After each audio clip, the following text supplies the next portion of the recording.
Centuries ago, 4 prison ships from Earth veered off course and journeyed deep into the remote Caprulu sector. There they crash-landed on the planets of Tarsonis, Moria, and Umoja. Cut off from Earth, the survivors established colonies throughout the sector. The largest, Tarsonis, was founded by a powerful yet increasingly oppressive government called the Confederacy. Spurred by the terrible acts of this government, Arcturus Mengsk formed the Sons of Korhal. This rebel army fought to overthrow the Confederacy and liberate the Caprulu sector. Even as Mengsk and his resistance fighters fought to overthrow the corrupt Confederacy, a much greater threat confronted the Terrans. Without warning, massive alien warships appeared and surrounded the Confederate planet of Chau-Sara. Calling themselves Protoss, the aliens incinerated the planet's surface and then mysteriously withdrew. The planet had been infested by another type of alien, the Zerg. These monstrous creatures threatened to overwhelm Terran space, and the Protoss sought to eradicate them before they spread. The Zerg had already reached the neighboring planet, Marsara, and Marshal Jim Raynor fought to save the terrified colonists as the Confederate government abandoned them to the alien menace. The Sons of Korhal intervened, saving thousands of lives from the rampaging Zerg and enigmatic Protoss. Disgusted by the Confederacy, Raynor joined the rebels and met Sarah Kerrigan.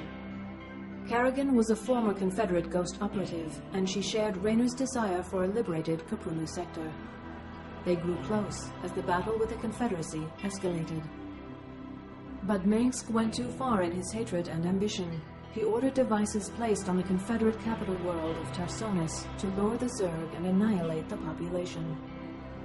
The Protoss, led by Executor Tassadar, decided to help the Terrans defeat the Zerg instead of purging the planet of life. Mengsk sent Kerrigan to stop Tassadar's interference. With Kerrigan battling the Protoss, the Zerg overwhelmed Tarsonis and decimated the population. Having achieved his goals, Mengsk left the planet and abandoned Kerrigan to the aliens. Sickened by Mengsk's treachery, Raynor quit the Sons of Korhal. He raced to the planet's surface to save Kerrigan, but was too late. No trace of her remained. Having destroyed the Confederacy, Mengsk crowned himself Emperor of the newly formed Terran Dominion, a government that would prove to be just as corrupt as its predecessor. Raynor mourned the loss of Kerrigan and vowed revenge. Unbeknownst to him, however, the Zerg hadn't killed Kerrigan. Instead, they took her to the volcanic planet of Char. On Char, Kerrigan was transformed to the alien Queen of Blades. She became a being of immense psionic power, loyal to the Overmind, ruler of the Zerg Swarm. Separate from Tassadar's forces, another Protoss faction emerged from the shadows. Zeratul and his Dog Templar sought to end the Zerg expansion through stealth and the power of the Void. The two Protoss forces joined together against the Swarm, but the Overmind was able to discover their secret homeworld of Ire.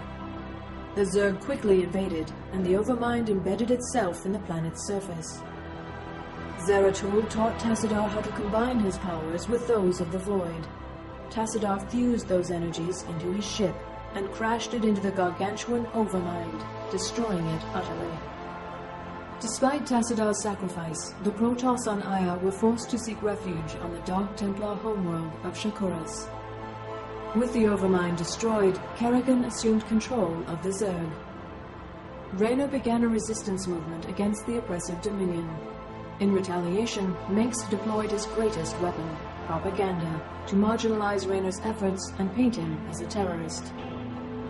It is now 4 years later. Kerrigan and the Zerg have remained ominously silent. Meanwhile, the Dominion has grown in power and extended its influence throughout the Caprulu sector.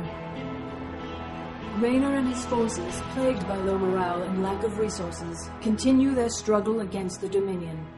Victory against Mengsk, however, seems more distant than ever.